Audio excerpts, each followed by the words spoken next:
Good evening NMC welcome to news hour. Details లోకి వెళితే జాతీయ పార్టీలతో ఒకప్పుడు చక్రం తిప్పిన ప్రాంతీయ పార్టీలు రాజకీయంగా కీలక పాత్ర పోషిస్తున్నాయి. సార్వత్రిక ఎన్నికల నేపథ్యంలో కేంద్రంలో అధికార ఎన్డీఏ కూటమిపై రెట్టింపు ఉత్సాహంతో కాంగ్రెస్ నేతృత్వంలోని ఇండియా కూటమి పోరాడుతోంది. కురుక్షేత్ర యుద్ధాన్ని తలపింపజేస్తున్న హర్యానాలో కుల సమీకరణలు, పొత్తులు, కూటములు, వేరుకుంపట్లు కమలనాథులను కలవరపెడుతున్నాయి. గత ఎన్నికల్లో సున్నా చుట్టిన కాంగ్రెస్ ఈసారి ఇండియా కూటమి రూపంలో కాషాయ పార్టీని ఢీకొట్టబోతోంది.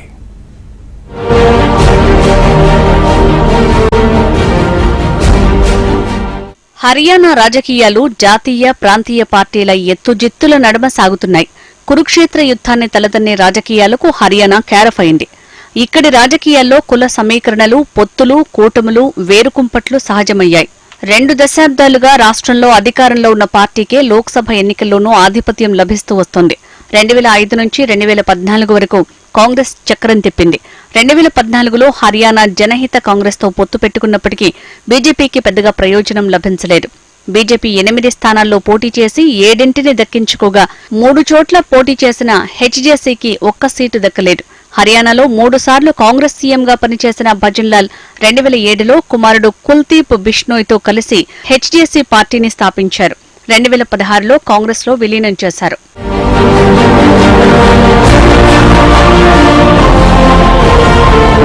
గడిచిన 10 ఏళ్లలో హర్యానాలో బీజేపీ పట్టు బిగించింది. గత ఎన్నికల్లో సింగిల్ గా పోటీ చేసి 10 సీట్లను క్లీన్ స్వీప్ చేసిన కమలనాథులను తాజా రాజకీయ పరిణామాలు ఆలోచనలో పడేస్తున్నాయి. ప్రాంతీయ పార్టీ ఇండియన్ లోక్ దళ్ 2 సీట్లను పోగొట్టుకుంది. రైతు సమస్యలతో పాటు ఇతర సమస్యలతో ఉక్కిరిబిక్కిరవుతున్న బీజేపీపై కాంగ్రెస్ నేతృత్వంలోని ఇండియా కూటమి రెట్టించిన ఉత్సాహంతో పోరాడుతోంది. పొత్తులో భాగంగా 9 సీట్లలో కాంగ్రెస్, ఒకచోట ఆమ్ ఆద్మీ పార్టీ పోటీ చేస్తున్నాయి. మాజీ సీఎం భూపేందర్ సింగ్ హుడా సారథ్యంలో గత అసెంబ్లీ ఎన్నికల్లో 31 సీట్లతో బలమైన ప్రతిపక్షంగా నిలిచిన కాంగ్రెస్ ఈసారి ఎలాగైనా సత్తా చాటాలని పట్టుదలగా ఉంది. ధరల పెరుగుదల, కార్పొరేట్లతో మోడీ కుమ్మక్కు, విపక్షాలపై వేధింపులు, నిరుద్యోగం తదితరాలను ఇండియా కూటమి ప్రచారాస్త్రాలుగా చేసుకుంది. Indian national Lok Dal, Jannayak Janata party కూడా ఒంటరిగా పోటీ చేస్తూ జాతీయ పార్టీలకు సవాల్ విసురుతున్నాయి.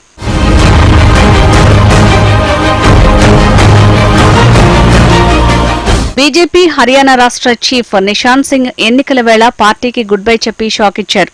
కాంగ్రెస్ నుంచి బీజేపీలో చేరిన కార్పొరేట్ దిగ్గజం నవీన్ జిందాల్ కురుక్షేత్రంలో ఆప్ నేత సుశీల్ గుప్తాతో తలపడుతున్నారు. ఈ ఎన్నికల్లో హాట్ సీటుగా అందరినీ ఆకర్షిస్తోంది. 2004-2009 ఎన్నికల్లో కాంగ్రెస్ తరపున ఇక్కడ గెలిచిన జిందాల్ 2014లో బీజేపీ చేతిలో ఓడారు. 2019లో పోటీకి దూరంగా ఉన్నారు.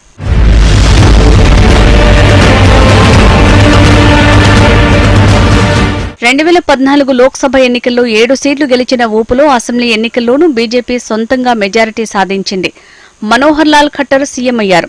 2019లో 10 లోక్సభ సీట్లు నెగ్గిన అసెంబ్లీ ఎన్నికల్లో మాత్రం కాంగ్రెస్ పుంజుకోవడంతో హంగు వచ్చింది.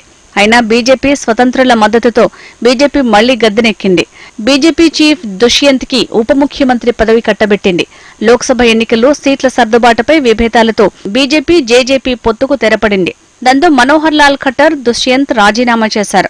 ఎన్నికల ముందు ఓబీసీ వర్గానికి చెందిన బీజేపీ రాష్ట్ర అధ్యక్షుడు నయాబ్ సింగ్ సైని సీఎం అయ్యారు. తాజా రాజకీయ పరిస్థితులతో బీజేపీకి కొత్త చిక్కులొచ్చి పడ్డాయి.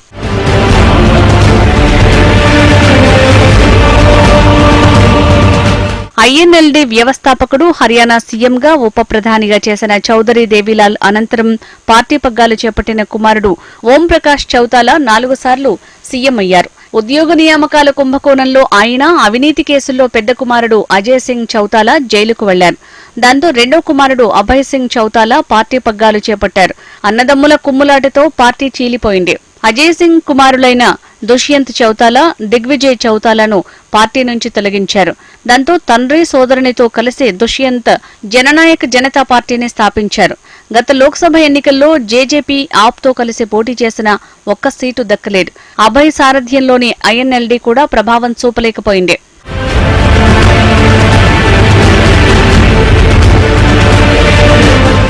రైతు ఆందోళనలు బీజేపీకి ప్రతికూలంగా మారొచ్చని రాజకీయ విశ్లేషకులు భావిస్తున్నారు. మోడీ చరిష్మా, అయోధ్య రామమందిర నిర్మాణం, హిందుత్వ నినాదాన్ని బీజేపీ నమ్ముకుంది.